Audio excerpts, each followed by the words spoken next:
नमस्कार, मैं राधा बाका आप सभी का आज की कक्षा में स्वागत करती हूँ। आज हम अध्याय 13 का अध्ययन करने वाले हैं, जिसका नाम है आय प्रबंधन। इस चैप्टर को हम 2 भागों में पढ़ेंगे। आज हम इसका भाग 1 पढ़ने वाले हैं। जैसा कि नाम से ही हमें पता चल रहा है कि इस अध्याय में हम आय से संबंधित चीजों का अध्ययन करेंगे। तो शुरू करते हैं आज का अध्याय। देखिए, पारिवारिक आय क्या होती है? परिवार के सदस्यों की आवश्यकताओं की पूर्ति के लिए जो साधन है वह क्या कहलाती है? आपके लिए आय कहलाती है। तो इस रूप में हम क्या है, इसको परिभाषा के रूप में भी लिख सकते हैं कि परिवार के सदस्यों की आवश्यकताओं को पूरा करने के लिए जिन साधनों का हम उपयोग करते हैं वह क्या है? हमारे लिए आय होती है। अब जो पारिवारिक आय है वह क्या है? हमारे परिवार की आवश्यकताओं और इच्छाओं की पूर्ति के लिए उपयोग में ली जाती है। अब ये क्या है? सिर्फ पैसा ही हमारे लिए क्या है? पारिवारिक आय नहीं होता है, अपितु क्या है? आपकी सेवाएं और वस्तुएं भी क्या है आपके लिए पारिवारिक आय है। तो हमारे लिए फैमिली इनकम क्या हो गई है? ये वस्तुएं, सेवाएं और ये पैसा, तीनों का उपयोग करना ही हमारे लिए क्या हो गया है? हमारे लिए फैमिली इनकम हो गया है। देखिए, अब पैसा या धन क्या होता है? जो हमें क्या है, नकद रूप में जो हमें आय प्राप्त होती है वह हमारे लिए क्या होता है? आपके लिए पैसा या धन होता है। ठीक है। अब ये जो धन या पैसा है हम कई स्रोतों से कमा सकते हैं। जैसे हम नौकरी और व्यवसाय के माध्यम से पैसा कमा सकते हैं, हम ब्याज के रूप में हम पैसा कमा सकते हैं, या फिर हमने किराए के रूप में क्या है, पैसा कमा लिया है, या कुछ वस्तुओं को बेचकर भी हमें क्या मिल गई है? आय, या नकद रूप में हमें पैसा मिल गया है। या कुछ घरेलू उत्पादन है, जैसे हमने क्या किया है, घर पर अचार बनाकर क्या है महिलाएं बाहर बेच रही हैं, कपड़े सिलकर बेच रही हैं, या खिलौने बनाकर बेच रही हैं। तो घरेलू उत्पादन से भी हमें क्या मिल रहा है? हमें पैसा या धन प्राप्त हो रहा है। इसके अलावा जो वस्तुएं और सेवाएं क्या है, परिवार को क्या है, धन के अलावा भी कुछ क्या है, वस्तुएं और सेवाएं प्राप्त होती है। तो हमारे लिए क्या है, ये वस्तुएं और सेवाएं भी हमारे लिए क्या है, आय का स्रोत ही है। जैसे क्या है, सरकार द्वारा या किसी आपके कंपनी के मालिक द्वारा आपको रहने के लिए कोई स्थान दिया हुआ है, ये सेवा आपको क्या है, उपलब्ध करवाई हुई है। तो उस रूप में भी आपको क्या है, यह आपके लिए एक आय का स्रोत ही है। दूसरी बात, या कंपनी द्वारा आपको कोई आने जाने के लिए क्या है, आपको कार की सुविधा दी हुई है, तो यह भी क्या है, हमारे लिए आय ही है। या हमने क्या है, किचन गार्डन घर के अंदर बना रखा है, उसके अंदर हमने सब्जियां उगा रखी है, तो वह सब्जियों का उपभोग जो हम कर रहे हैं वह भी हमारे लिए क्या है, पारिवारिक आय ही है। या क्या है, हमने घरेलू कार्य करने के लिए क्या है, किसी व्यक्ति को क्या है, बाहर से काम करने के लिए रख रखा है, जिसे हम पैसा देकर क्या है, उसकी सेवाएं ले रहे हैं, तो वह भी हमारे लिए एक रूप में क्या हो गई है, सेवा के रूप में हमें क्या मिल रही है, आय मिल रही है। या परिवार के हमने कपड़े क्या है, घर के अंदर स्वयं ही सिल लिए हैं, या परिवार के किसी सदस्य द्वारा क्या है, सिलकर उनका उपयोग कर लिया गया है, तो वह भी क्या है, सेवा है, और उसे ही हम क्या कह रहे हैं, आय कह रहे हैं। तो इस रूप में हमारे पास जो वास्तविक आय है वह क्या हो गई है, हमारे पास जो नकद रुपया है वह तो है ही हमारे लिए इनकम। इसके अलावा जो है ये वास्तविक आय, वे सभी वस्तुएं और सेवाएं जिनका उपयोग क्या परिवार करता है, क्या कहलाती है, हमारे लिए वास्तविक आय कहलाती है। अगर हम कहें कि पारिवारिक आय क्या है आपके, तो नकद रूप में जो पैसा हमारे पास आया है वह, और उसके अलावा जो वास्तविक आय है, वास्तविक आय से अर्थ यहाँ पे वस्तुएं और सेवाएं हैं। तो ये सभी मिलकर क्या है, हमारे लिए फैमिली इनकम बना रही हैं। तो नकद आय और वस्तुएं और सेवाएं, जिन्हें हम क्या कह रहे हैं, वास्तविक आय कह रहे हैं, तो वही क्या है, दोनों मिलकर हमारे लिए क्या बन रही है, पारिवारिक आय बन रही है। अब हमें क्या है, हमारी कुछ मूलभूत आवश्यकताएं होती है। जैसे हमें क्या है, भोजन की आवश्यकता होती है हमें जीवित और स्वस्थ रहने के लिए। हमारे शरीर की रक्षा के लिए हमें क्या है, कपड़े की आवश्यकता है और घर की आवश्यकता होती है। इसलिए ही रोटी, कपड़ा और मकान हमारे लिए क्या हो गई है, आधारभूत हमारी आवश्यकताएं हो गई है।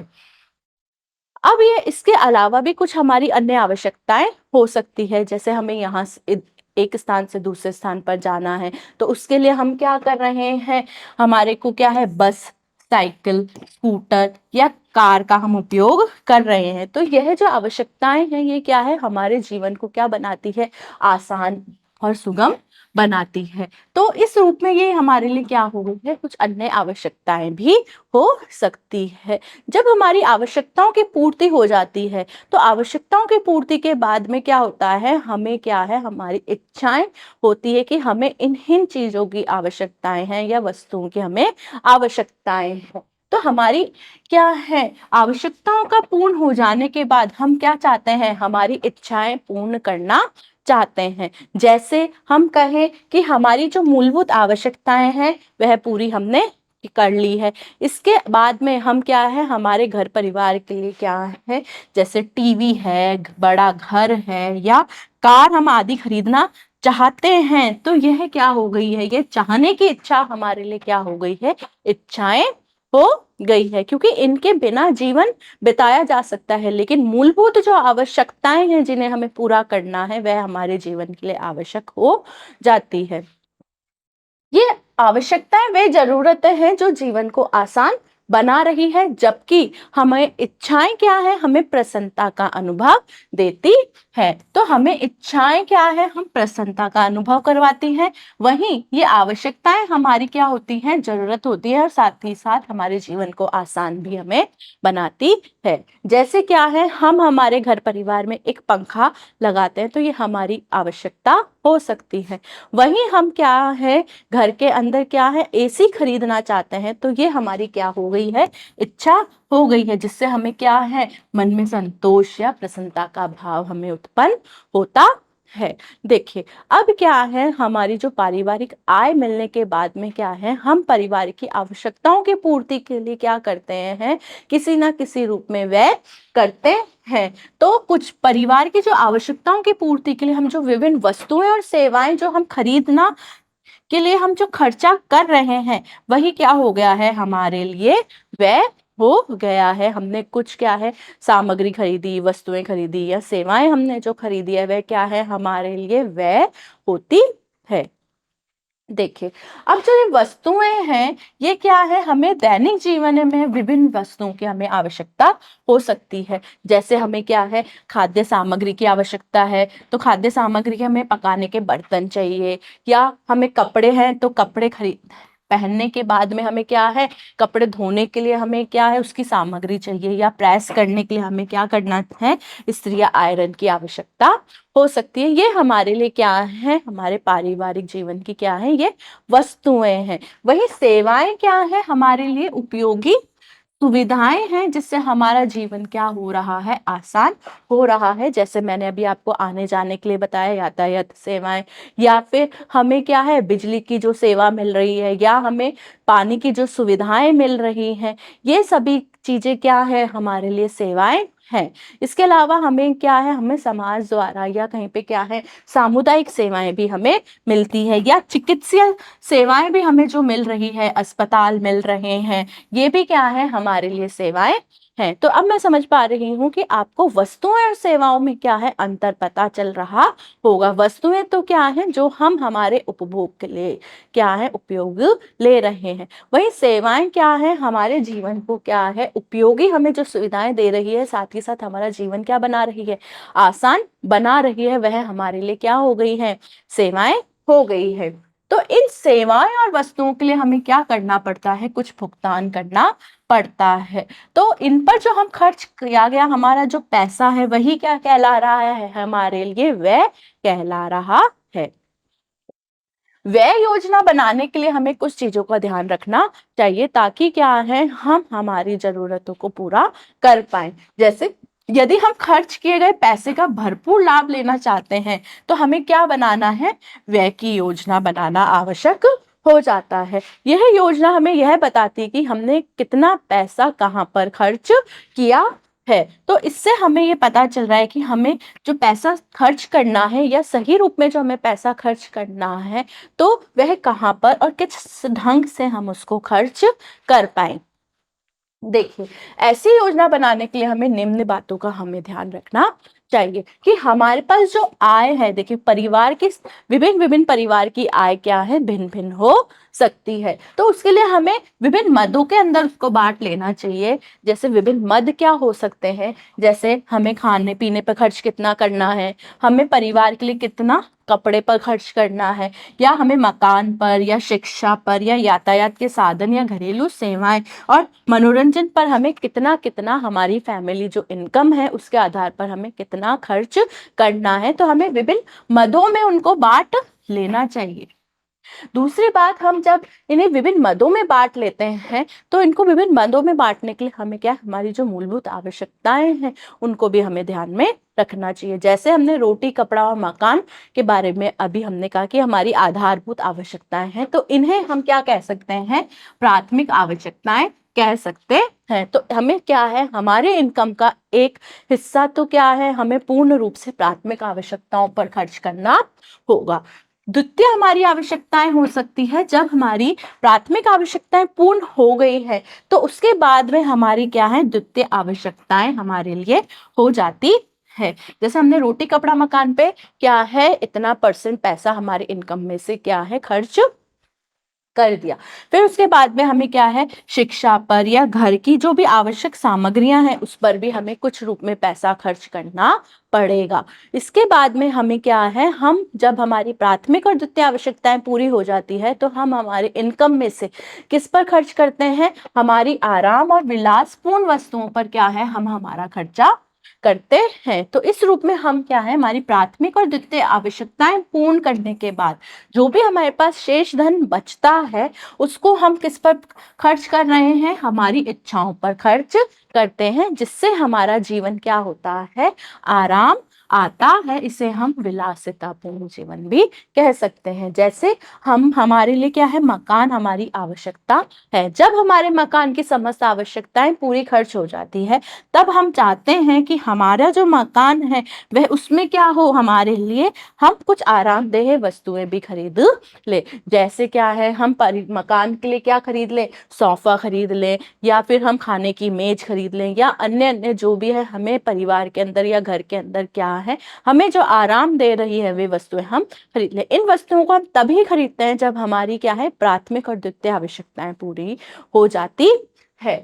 जैसे क्या है, आपके कूलर पंखा खरीदने के बाद में, जैसे ये एग्जाम्पल तो हम पढ़ ही चुके हैं कि हमने हमारी द्वितीय आवश्यकता कूलर पंखा खरीदने की, इसके बाद में हम सोचते हैं कि अब हमें और विशेष आराम की जरूरत है तो हम क्या कर लें, हमारी विलासिता को पूर्ण करने के लिए हम क्या है, हमारे कमरे के लिए एक AC भी खरीद सकते हैं। तो इस रूप में आपने देखा कि हमारी पहले प्राथमिक आवश्यकताएं पूरी हम करते हैं, फिर हम द्वितीय आवश्यकताएं हमारी पूरी करते हैं, और फिर हमारी जो इच्छाएं या विलासितापूर्ण जो आराम की जिंदगी हम जीना चाहते हैं उस पर खर्चा करते हैं।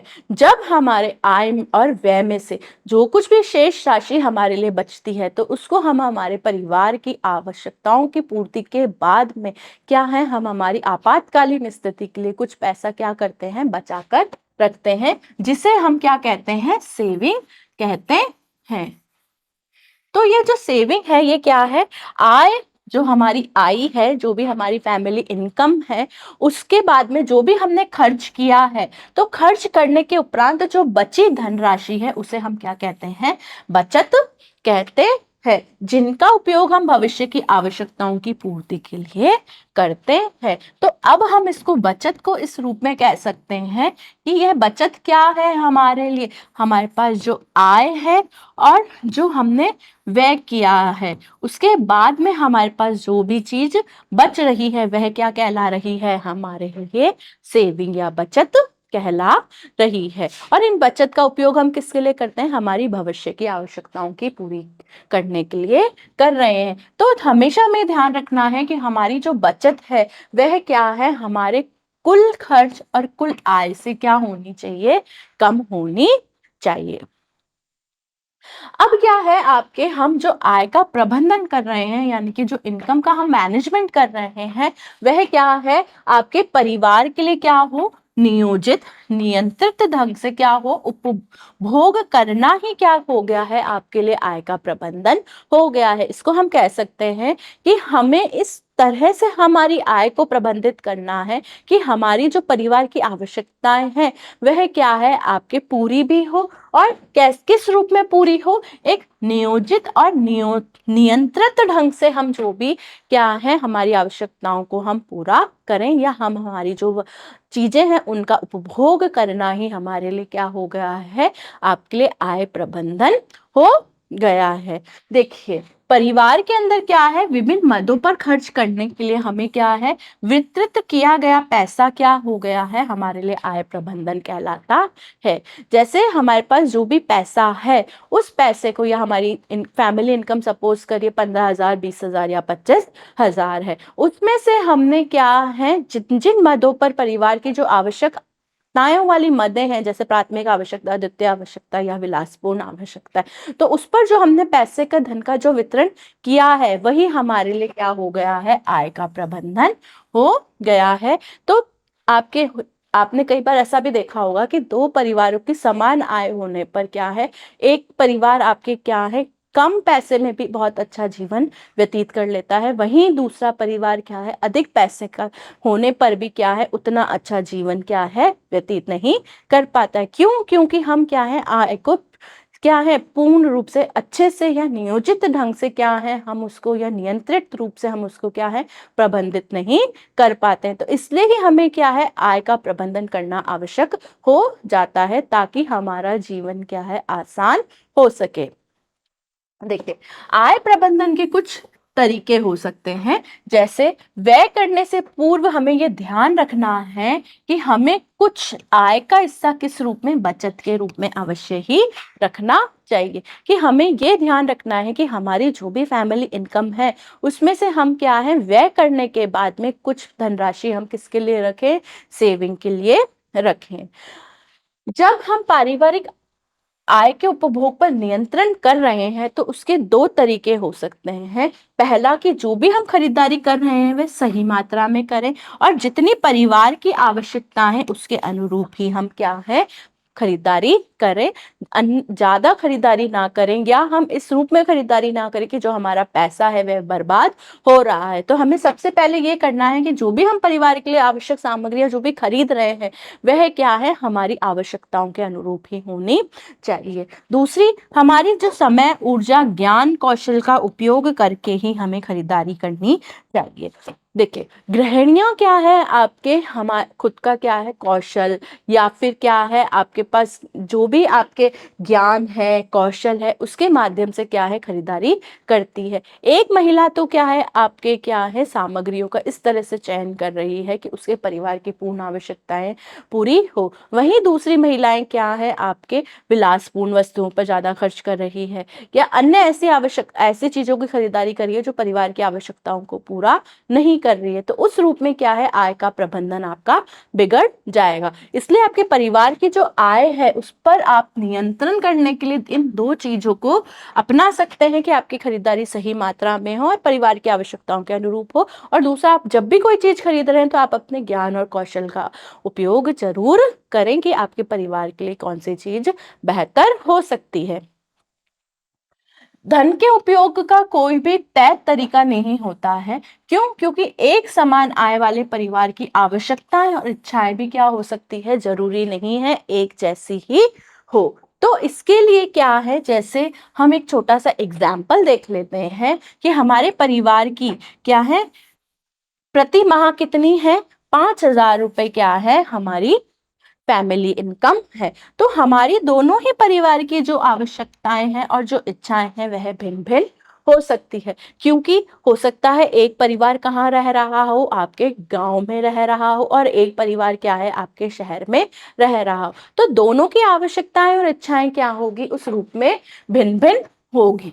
तो इसलिए आपको क्या है, आय का जो प्रबंधन है उसका तरीका भी हमें भिन्न भिन्न होगा। क्यों? क्योंकि हमारी जो आवश्यकताएं, जो इच्छाएं हैं, वह आय के प्रबंधन पर हमें निर्भर करेगी।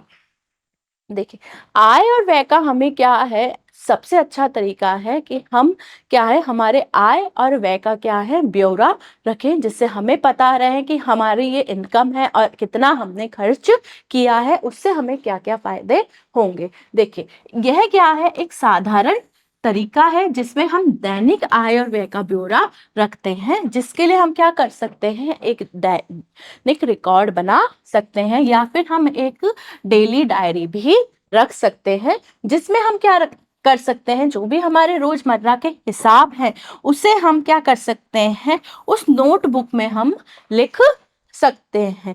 इसमें हम क्या क्या लिखेंगे, जो भी हमारी सामान की मात्रा है, उसकी क्या है, किस दर से हमने खरीदारी की है, कितना हमने व्यय किया है, इसका रिकॉर्ड हम क्या है इस नोटबुक में या फिर हमारी जो दैनिक डायरी है उसके अंदर हम इसको लिख सकते हैं। जैसे यहाँ पर आपको एक तालिका दी हुई है जिसके अंदर हमने आय और व्यय का एक रिकॉर्ड रख रखा है, जिसमें हमने दिनांक लिखी है, हमारी कितनी फैमिली इनकम है वह लिखी है, हमने क्या क्या खरीदा है, किस मात्रा में खरीदा है, कितने रुपए से या कितनी दर से हमने खरीदा है, हमने उस पर कितना खर्च कर दिया है, हमारे पास शेष धनराशि कितनी बची है। जैसे 1 तारीख को हमने क्या है, ये चावल, आटा, चीनी, मक्खन आदि इतनी मात्रा में खरीदा और इतने रुपए की दर से हमने इन प्रत्येक वस्तुओं को खरीदा, जिस पर मेरा क्या है 478 रुपए का खर्चा हो गया है, जिसमें से मेरे क्या है अब शेष धनराशि 5,000 में से अगर 478 आप निकाल दो तो आपकी शेष धनराशि 4,522 रुपए रह जाती है। इसी महीने में मैंने कुछ दिन बाद में ही क्या है और अन्य सामग्रियां खरीद ली, जैसे साबुन खरीद लिया, सूट पीस खरीद लिया, या तेल या अन्य जो घर की आवश्यक सामग्रियां वह खरीद ली, उस पर मेरा कुल खर्चा 525 रुपए रहा। तो इतने रुपए में से, क्योंकि मेरे पास शेष राशि 4,522 रुपए बची थी, उसमें से मैंने 525 रुपए निकाल कर ये क्या है आपके 3,993 रुपए आपके बच गए। तो इस रूप में क्या है, आप अपना क्या है एक पूरा रिकॉर्ड तैयार कर सकते हैं। जो भी आपकी धनराशि बच रही है वह क्या है आपके लिए बचत के रूप में हो जाएगी, और जितना धन आप व्यय कर रहे हो वह आपके एक्सपेंडिचर में चल जाएगा।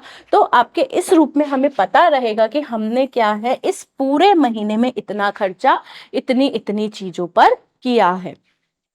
देखिए, अब जो हमने आय और व्यय का जो रिकॉर्ड रखा है उससे हमें क्या क्या फायदे होंगे। पहली बात तो हमें ये समझने में मदद मिलेगी कि हमने क्या किया है, कितना पैसा किस किस मद पर हमारा खर्चा हुआ है। जैसे कि क्या है, हमें इससे पता चल रहा है कि हमने चावल, आटा, चीनी, मक्खन इतने रुपए इस महीने इतने रुपए के हमने खरीदे थे, और अगर हमें क्या है इसे ही अगले महीने पर हम खरीद रहे हैं तो कितने आपके क्या है मूल भाव पर क्या है अंतर आ गया है। जैसे क्या है, सपोज करिए चावल हमने यहाँ पे 10 रुपए प्रति किलो के हिसाब से खरीदे, तो हो सकता है अगले महीने इसके भाव बढ़ गए हों या कम हो गए हों, तो हमें यह अंतर पता चल पाएगा कि हमने दोनों माह में हमारा खर्चा कितना बढ़ा या कम हुआ है। दूसरा, इससे हमें क्या होगा, हम अनावश्यक जो भी खर्चा कर रहे हैं, क्योंकि हम उसका रिकॉर्ड रख रहे हैं, तो हमें क्या है पहले ही यह पता चल जाएगा, या खर्चा करने के बाद में हमें पता चल जाएगा कि हमने इतना रुपया क्या है अनावश्यक चीजों पर खर्च कर दिया है। तो हमें क्या है हमारी अनावश्यक खर्चे पर भी यह नियंत्रण करने में मदद करेगा। तो शेष राशि देखकर हम परिवार की जरूरी खर्चों को भी समझ पाएंगे कि हमें यह धनराशि किस पर खर्च करनी थी, अनावश्यक चीजों पर खर्च ना कर आवश्यक चीजों पर खर्च करनी थी। फिर जैसे हम क्या है अलग अलग महीनों के खर्चों की हम इसमें तुलना भी कर पाएंगे। जैसे मैंने अभी आपको बता ही रही थी कि हम क्या है एक माह पर हमने चावल पर देखा कि चावल पिछले महीने 10 रुपए किलो था और इस महीने क्या है आपके 20 रुपए या 15 रुपए किलो हो गया है। तो आपके क्या है इस रूप में जो है हम प्रत्येक महीने पर हम क्या है उसके खर्चे की तुलना कर पाएंगे। ये मैंने आपको जनरली बताया है, चावल के भाव तो 10 रुपए से अधिक अधिक ही होंगे। ठीक है, अगर हम पिछले महीने की अपेक्षा इस महीने ज्यादा खर्च किया है तो हम ये हिसाब देखकर बता पाएंगे कि हमने जो ज्यादा पैसा खर्च हुआ है हमारा वह कब, क्यों और कहां पर हुआ है। भविष्य के लिए जो भी हम योजना बना रहे हैं उसको हिसाब लगाने से हमें ये अंदाजा हो जाएगा कि हमें जो भविष्य की विभिन्न वस्तुएं हैं उन पर हमें कितना कितना खर्चा आपके करना पड़ेगा। तो हम इस रूप में क्या है पहले से ही ये नियोजन कर पाएंगे कि हमारी ये इनकम है और इतना खर्चा तो हमारी इन आवश्यकताओं की चीजों पर खर्च होना ही है। बाजार के बारे में हमें क्या है सही जानकारी मिल पाती है कि दर वाले कॉलम से पता चलता है कि बाजार में अभी क्या मूल भाव चल रहा है। ये तो बात हो गई है आपके, पर जब हम क्या है हम जब रिकॉर्ड रख रहे हैं तो उससे हमें ये लाभ मिल रहे हैं। अब हम देखते हैं कि हम हमारे परिवार के लिए क्या है पारिवारिक आय के साथ में अतिरिक्त पारिवारिक आय को भी बढ़ा सकते हैं। तो जो भी धनराशि क्या है हम किसी और अन्य तरीके से बढ़ा रहे हैं जिससे क्या है हमारी पारिवारिक आय बढ़े, वही हमारे लिए क्या है एडिशनल फैमिली इनकम हो सकती है, जिसे हम अतिरिक्त पारिवारिक आय कह रहे हैं। अब देखिए आय बढ़ाने के कुछ तरीके हो सकते हैं क्या है, जैसे घर के अंदर महिलाएं क्या बनाती है अचार मुरब्बे कपड़े सिलती हैं या खिलौने बनाती हैं या फिर घर पर रहकर क्या है ट्यूशन देती है। तो इस रूप में हमें क्या मिल रहा है पैसा मिल रहा है, जो हमें इस रूप में अतिरिक्त पैसा मिल रहा है वह क्या होता है हमारे उत्पादक क्रिया होती है। वहीं अब क्या है हम कहें कि हम कुछ अंशकालिक कार्य भी कर सकते हैं, जैसे हम कुछ पार्ट टाइम जॉब्स भी कर सकते हैं। तो ऐसे काम जो सीमित समय में किए जाते हैं जिनसे अपेक्षाकृत हमें क्या है कम पैसा मिलता है, इन्हें हम क्या कहते हैं अंशकालिक कार्य कहते हैं। जैसे खाली समय में किया गया कार्य, जैसे पार्ट टाइम जॉब करना या दुकानों पर कुछ 1-2 घंटे के लिए या आधे दिन के लिए जाना, यह ही क्या है हमारे लिए अंशकालिक कार्य होते हैं। बचत के लिए हम निवेश करके भी हम क्या है हमारे लिए अतिरिक्त पैसा कमा सकते हैं। जैसे हमने क्या है हमारी जो सेविंग हुई है जो हमारा बचत हुआ है उसको हमने क्या है कहीं ना कहीं पे निवेश कर दिया है, तो उस रूप में है जो हमें ब्याज मिल रहा है, तो ये ब्याज के रूप में जो हमें अतिरिक्त पैसा मिल रहा है वह भी हमारे लिए क्या है अतिरिक्त आय हो जाती है। तो निवेश करने से एक तो हमारा पैसा सुरक्षित रहता है, दूसरी हम खर्चे से भी बच जाते हैं, साथ ही हमें ब्याज भी मिलता है, तो हमें ये क्या मासिक आय के रूप में कुछ पैसा हमारे लिए क्या है बढ़ जाता है। देखिए इसके अलावा जो हमारे पास जो भी उपलब्ध संसाधन है उनका भी हम विवेकपूर्ण अगर उपयोग करते हैं तो भी हम क्या है हमारे लिए अतिरिक्त आय बढ़ा सकते हैं। जैसे क्या है हमारे पास बड़ा घर है जिसके अंदर क्या है हमारे परिवार के सदस्य उपयोग में ले रहे हैं, अगर हमारे पास कोई एक्स्ट्रा कमरा बचा है या हॉल बचा है तो हम उसे क्या कर देते हैं किराए पर दे देते हैं। तो जो किराए से हमें जो पैसा मिल रहा है वह भी हमारे लिए क्या हो गया है अतिरिक्त आय हो गई है। तो मकान का कुछ हिस्सा किराए पर दे सकते हैं, या फिर हम क्या कर सकते हैं हमारा जो ट्रैक्टर है जिसे हमने हमारे लिए क्या है उपयोग में ले रखा है उसके बाद में हमारे पास क्या है समय बचता है तो हम उसको दूसरों के उपयोग के लिए भी दे सकते हैं। तो दूसरे किसान को जो किराए पर आपने अपना ट्रैक्टर दिया है वह भी आपके लिए क्या है अतिरिक्त आय का स्रोत हो जाता है। हम हमारे परिवार के खर्चों में कमी करके भी हमारी एडिशनल इनकम को बढ़ा सकते हैं कि हमारे पास जो पैसा हम कमा रहे हैं उसमें से हम जो खर्चा कर रहे हैं उसको भी हम क्या कर लें नियंत्रित कर लें। तो नियंत्रित करने से जो हम खर्चों के अंदर कटौती कर रहे हैं उससे भी हमारी आय में वृद्धि हो रही है। जैसे क्या है हम किसी दिन छुट्टी के दिन कहीं पे क्या है मनोरंजन के लिए या घूमने के लिए चल जाते हैं, तो उस पैसे को हम क्या है हमारे परिवार के लिए बचा सकते हैं। या फिर हमने हमारे घर की साफ सफाई खुद ही कर लिया, घर का कार्य हमने स्वयं कर लिया, तो भी हम किसी अन्य को पैसा देने से क्या है हम बच जाएंगे, तो वह पैसा हमारे घर में उपयोगी हो सकता है। या कपड़े धोना या प्रेस करना, ये सभी घरेलू कार्य करके भी हम हमारे पारिवारिक खर्चों में कमी कर सकते हैं और हमारी अतिरिक्त आय को बढ़ा सकते हैं।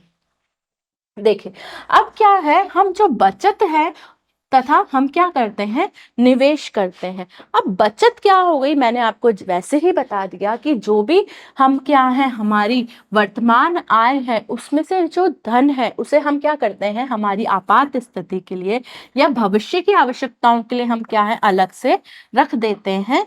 वही हमारे लिए क्या कहलाती है, बचत कहलाती है। जो हमारे आय और व्यय करने के बाद में जो हमारे लिए शेष धनराशि बचती है, जिसे हम हमारे परिवार की आपकी भविष्य की आवश्यकताओं के लिए रखते हैं, वह क्या है हमारे लिए सेविंग या बचत होती है। अब हमें बचत की जरूरत क्यों है, जैसा हमें समझ में आ गया कि हमारे सुरक्षित भविष्य के लिए हमें क्या है सेविंग की आवश्यकता होती है। जैसे क्या है, हम जब यंग होते हैं तो हम क्या है हमारे अंदर क्या है स्फूर्ति भी होती है, ऊर्जा भी होती है, हम हमारा समय भी दे पाते हैं, तो हम क्या है अतिरिक्त आय भी कमा सकते हैं या हम पैसे के लिए ज्यादा दौड़ भाग भी कर सकते हैं। लेकिन जैसे ही हम क्या है बुजुर्ग या वृद्धावस्था में आ जाते हैं, तो हमारे पास क्या है आय के स्रोत भी कम हो जाते हैं और हमारे में शक्ति भी उतनी बचती नहीं है। तो हम क्या है हमारी सेवानिवृत्ति के बाद में क्या है हमारे भविष्य को सुरक्षित रखने के लिए हम क्या करते हैं, बचत करते हैं। या हमें कुछ रूप में पेंशन के रूप में भी अगर हमें पैसा मिल रहा है, तो हमारी आय से वह क्या हो जाता है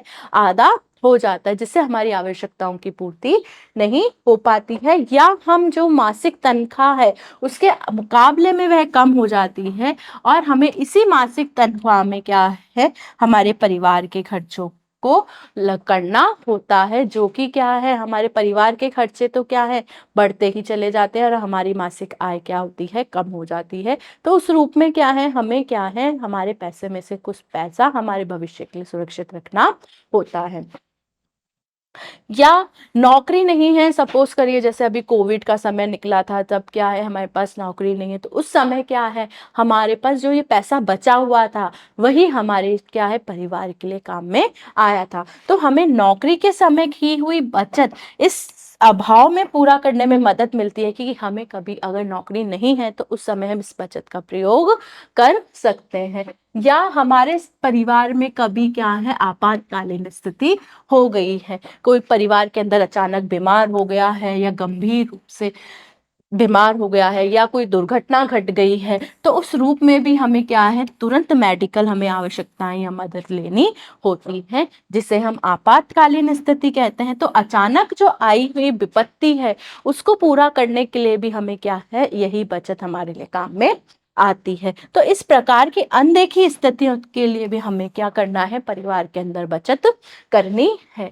हमारे जो पारिवारिक उद्देश्य हैं उनको पूरा करने के लिए भी हम क्या करते हैं हमारी बचत करते हैं। जैसे हमारी परिवार की इच्छाएं हैं, उन इच्छाओं को पूरा करने के लिए भी हमें क्या करनी होती है बचत करनी होती है। जैसे क्या है हमारी इच्छा है कि हम क्या है नए कपड़े खरीदना चाहते हैं, या परिवार के हम क्या है पर्दे बदलवाना चाहते हैं, या कार खरीदना चाहते हैं, या नया घर खरीदना चाहते हैं, या हम क्या है खेती के लिए ट्रैक्टर खरीदना चाहते हैं, तो उसके लिए भी हमें क्या है हमारे आय और व्यय में से जो हम पैसा बचाएंगे उस बचत का उपयोग ही हम हमारी इच्छाओं को पूरा करने के लिए करते हैं। तो हमें क्या है हमारे पारिवारिक जो उद्देश्य हैं उनको पूरा करने के लिए भी हमें बचत आवश्यक हो जाती है।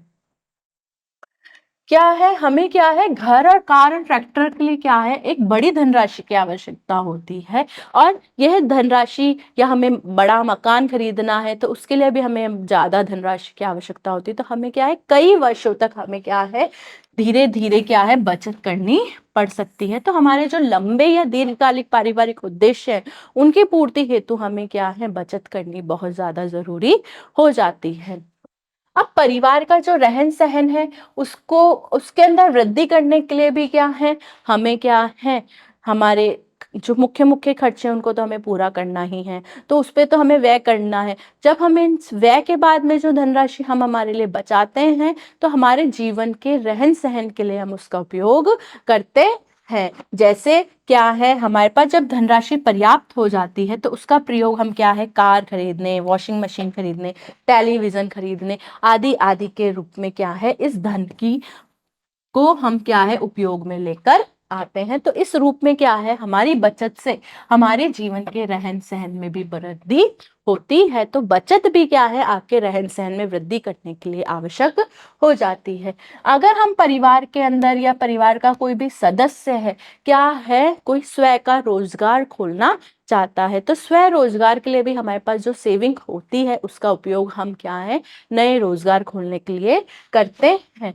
तो छोटा सा कोई भी उद्योग या व्यापार हम शुरू करना चाहते हैं, तो इसके लिए भी हमें क्या है, काफी धन की आवश्यकता होती है। तो जो हमारे पास जो बचत के रूप में जो जमा पूंजी है, उसका उपयोग हम हमारे स्वयं रोजगार के लिए करते हैं।